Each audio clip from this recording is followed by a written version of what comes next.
লাম হরফে jar আলিফ লাম হরফে jar তানওয়িন মুস্তাদিলে মুযাফ মুযাক্কার মানসুব মুসান্না মাজমু' মাউসুফ গোলতা কোনো কিছুর নাম হওয়া কিংবা নামের পরিবর্তে জমির হওয়া কি হওয়া তাহলে মুখস্থ করেন বলেন আলিফ লাম হরফে jar তানওয়িন মুস্তাদিলে সাইটে মুখস্থ হয়ে গেছে না বলেন সাইটটা আসসালামু আলাইকুম ওয়া রাহমাতুল্লাহ ওয়া আলাইকুম আসসালাম ওয়া রাহমাতুল্লাহ কেমন আছেন আপনারা সবাই আলহামদুলিল্লাহ যাই হোক আমরা শুকরিয়া আদায় করছি সেই মহান রবের যিনি আমাদেরকে আজকের এই ক্লাসে সুস্থভাবে আসার সুযোগ দিয়েছেন বলি আলহামদুলিল্লাহ আলহামদুলিল্লাহ সালাম প্রেরণ করছি রাহমাতুল লিল আলামিন মুহাম্মদুর রাসূলুল্লাহ সাল্লাল্লাহু আলাইহি ওয়াসাল্লাম আমরা আলোচনা করেছি ইসম ফাইল হরফ এগুলির পরিচয় সম্পর্কে আজকে আমরা এগুলির আলামত সম্পর্কে জানবো ঠিক আছে জি আমরা প্রথমে যেটি জানবো সেটি হলো আলামাতুল ইসমি কি বলেন তো আলামাতুল ইসমি ইসমের আলামত বা চিহ্ন সমূহ যদি আরো সহজ ভাষায় বলতে যাই তাহলে আজকে আমরা এমন কিছু দিক নির্দেশনা পাবো এমন কিছু বিষয় শিখবো যেগুলির মাধ্যমে আমরা সহজেই বের করে ফেলতে পারবো আরবি যে কোনো গল্প থেকে কোরআনের যে কোনো সূরা থেকে কোন শব্দটি ইসম কোন শব্দটি ফাইল কোন শব্দটি হরফ তাহলে ইসম চিনার জন্য প্রথমে যেটি ইসমের আলামত সেটি হলো কোনো কিছুর নাম হওয়া কি হওয়া সবাই বলেন ইসমের চিনার এক নম্বর আলামত কি এই কোন জিনিসের নাম ইসম সকল জিনিসের নাম ইসম এরপরে শব্দের শুরুতে আলিফ লাম হওয়া শব্দের শুরুতে কি হওয়া দেখেন এখানে আমি কি লিখছি বলেন তো আলহামদু সবাই বললেন কি লিখেছি এখানে শুরুতে কি আছে এইভাবে শুরুতে আলিফ লাম আছে তো বুঝবেন এই শব্দটা ফাইল নাকি হরফ ইসম ইসম এটা কোনটা ইসম মাশাআল্লাহ এরপর হরফে জার হওয়া শব্দের শুরুতে কি হওয়া দেখেন এখানে আমরা কি লিখতেছি এই ফিল বাইতি ঘরের মধ্যে বা আমরা যদি বলি আলহামদুলিল্লাহি আলহামদু একটা কি ইসম এতে কি আছে আলিফ লাম আছে লিল্লাহি আল্লাহ কি ইসম কেমনে বুঝেন আল্লাহ শব্দের আগে লাম হরফে jar আছে আল্লাহ শব্দের আগে কি আছে তোমরা ইতিমধ্যে জেনে গেছো হরফে jar গুলো বলো তো সুরে সুরে বাও তাও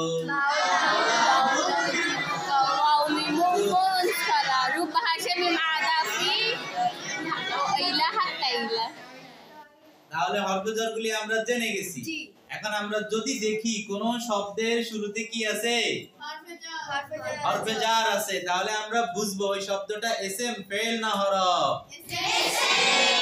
মাশাআল্লাহ তাহলে দুটো শেষ 3 নাম্বার তানওয়িন কি শব্দের শেষে তানওয়িন হওয়া বলেন আবার বলেন যদি কোন শব্দের শেষে তানওয়িন থাকে বুঝতে হবে ওই শব্দটা ইসম ফাইল নাকি হরফ যেমন কলামুন কলামুন এই যে শব্দটা কি শেষে তানওয়িন আছে তার মানে এটা কি ইসম এরপরে শব্দটি মুযাফ হওয়া শব্দটি কি হওয়া মুযাফ হওয়া মুযাফিলের একটা পার্ট আছে কি বলে যেমন এখানে কি লিখছি বলেন তো কিতাবুন একটি বই একটি এখন বলছি কিতাবু যাইদিন অর্থ কি বলেন তো যায়েদের এখন কিতাবের সাথে যায়েদের একটা সম্পর্ক করা যদি বলি শুধু কিতাব কেউ কি জানো কার কিতাব যদি বলি যায়েদের কিতাব তখন কিতাবের মালিকের পরিচয় কি পাওয়া গেছে। তার মানে কিতাবের সাথে জায়েদের একটা সম্বন্ধ স্থাপন করা হয়েছে। তো বলে একটি এসএম এর সাথে অপর একটি এসএম এর সম্বন্ধ স্থাপন করাকে ইজাফাত বলে। কি বলে? আর যদি দুটি শব্দের মাঝে ইজাফাতের সম্পর্ক হয় সেক্ষেত্রে প্রথমটাকে বলে মুজাফ, দ্বিতীয়টাকে বলে প্রথমটাকে কি বলে? দ্বিতীয়টাকে কি বলে? মুজাফ ইলাইহি। তার মানে কোন শব্দ যদি মুজাফ হয় তাহলে আমরা বুঝবো ওই শব্দটা ইসম, ওই শব্দটা ইসম। এরপরে মুসাগগর হওয়া, মুসাগগর মানে কি? তাসগীরের ওজনে ব্যবহার হওয়া। কিসের ওজনে ব্যবহার হওয়া? তাসগীরের ওজনে ব্যবহার হওয়া। তাসগীরের ওজন কয়টি বলেন তো? তিনটি। কয়টি? বলেন ফুআইলুন, ফুআইলুন, ফুআইলুন, বলেন ফুআইলুন, ফুআইলুন, ফুআইলুন, আবার বলেন ফুআইলুন, ফুআইলুন, ফুআইলুন।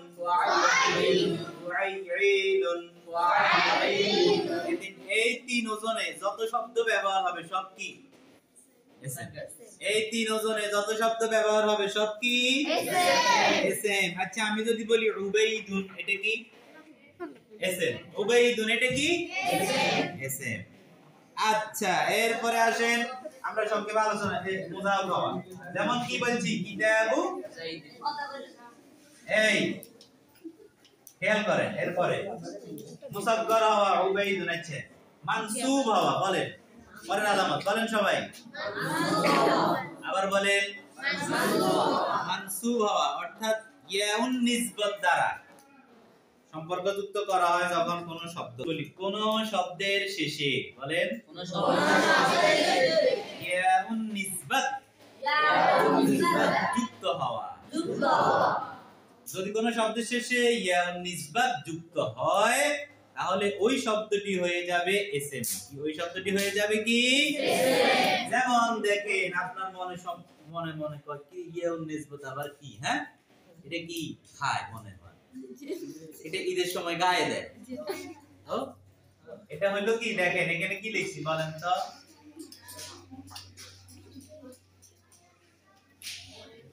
বাংলাদেশ। কি লিখছি এখানে? কি লিখছি এখানে? মানে কি একটা দেশের নাম। এখন বলে দিছি বাংলাদেশী, এই এক মানে বাংলাদেশের অধিবাসী। বাংলাদেশী মানে কি? বাংলাদেশের অধিবাসী। মক্কাতুন, মক্কাতুন একটা কিসের নাম? জায়গার নাম। এখন বলে দিই মক্কি। কি? হ্যাঁ মক্কা ইউনিভার্সিটিতে যারা পড়াশোনা করে আসে এদের নামের শেষে কি লেখে? মাক্কি। আবার যারা মদিনা বিশ্ববিদ্যালয় থেকে পড়াশোনা করে আসে এদের নামের শেষে কি লেখে? মাদানী। মাদানী কি কোনো জায়গার নাম আছে নি? জায়গার নাম হইছে কি? মদিনা। জায়গার নাম হইছে কি? মদিনা। পড়ি আসছে মদিনা থেকে, এখন বলে মাদানী। আজহারি, কোন জায়গার নাম কি আজহারি আছে নি? জায়গার নাম কি? আজহার। মিশর আল আজহার একটা বিশ্ববিদ্যালয়, ওইখান থেকে পড়াশোনা করে পাস করে আসলে কি কয়? আজহারি। এই যে শেষের ইয়াগুলো, এই ইয়াগুলো হচ্ছে ইয়াউন নিসবাত। ইয়াউন নিসবাত। এই যত শব্দের শেষে ইয়াউন নিসবাত যুক্ত আছে সবগুলো কি? ইসম। সব শব্দ কি? ইসম। এরপরে মুসান্না হওয়া মানে দ্বিবচন হওয়া। মুসান্না মানে কি?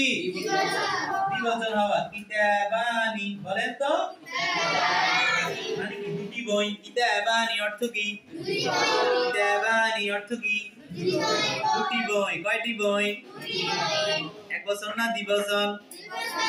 যত শব্দ আছে দ্বিবচন। সব শব্দ ইসম ফাইল না হরফ?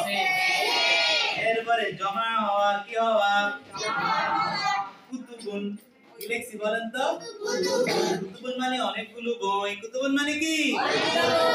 অনেকগুলো বই। এক বচন দ্বিবচন না বহু বচন? তাহলে যত শব্দ আছে বহু বচন সবগুলো কি? সবগুলো কি? এরপরে মাউসুফ হওয়া। মাউসুফ মানে যে শব্দের কোন বর্ণনা করা হয় তাকে কি বলে? মাউসুফ বলে। এরপরে আরেকটি আছে সহজ, শব্দের শেষে গোলতা হওয়া। বলেন তা কয়টা হয়? দুইটা হয়। কয়টা হয়? একটা হয় লম্বা তা, একটা হয়। যদি দেখেন কোন শব্দের শেষে আছে গুলুগুলু একটা তা, বুঝতে হবে এটা কি? এসএম। ওই শব্দটা কি? এসএম। এই কথা বুঝছো তুমি? যেমন ফাতিমাতুন, কি এসএম। কেন বুঝছেন? শেষে কি আছে? তা আছে। শব্দটি মুসনাদ ইলাইহি হওয়া, জমির হওয়া। যাই হোক, এখন আমরা এগুলো মুখস্থ করতে হবে। কিভাবে? বিষয়গুলো বুঝতে পারছেন তো? এখন মুখস্থ করে ফেলবেন। পড়েন কোন? আলিফ লাম হরফে jar, আলিফ লাম হরফে jar, তানওয়িন মুসনাদ ইলাইহি, মুযাফ মুসাক্কার, মানসুব মুসান্না, মাজমুর মাউসুফ গুলতা, কোন কিছুর নাম হওয়া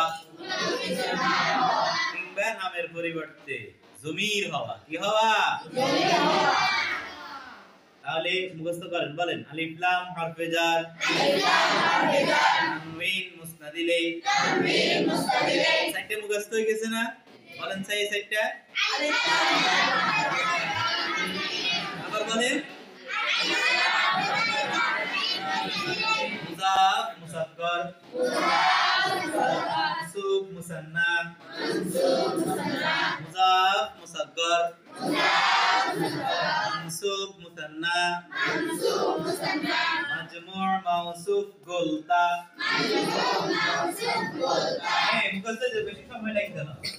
এই প্রথমে সাইডটা একসাথে বলবেন আলিফ লাম হরফে jar, তানবীর মুসনাদ ইলাইহি। মুযাফ মুসাক্কার এই দিকে বলবেন একসাথে, মানসুব মুসান্না একসাথে বলবেন, মাজমুর মাউসুফ গুলতা একসাথে বলবেন। মুখস্থ হয়ে যাবে। আরেকবার আলিফ লাম হরফে jar, তানবীর মুসনাদ ইলাইহি, মুযাফ মুসাক্কার, মানসুব মুসান্না, মাজমুর মাউসুফ গুলতা।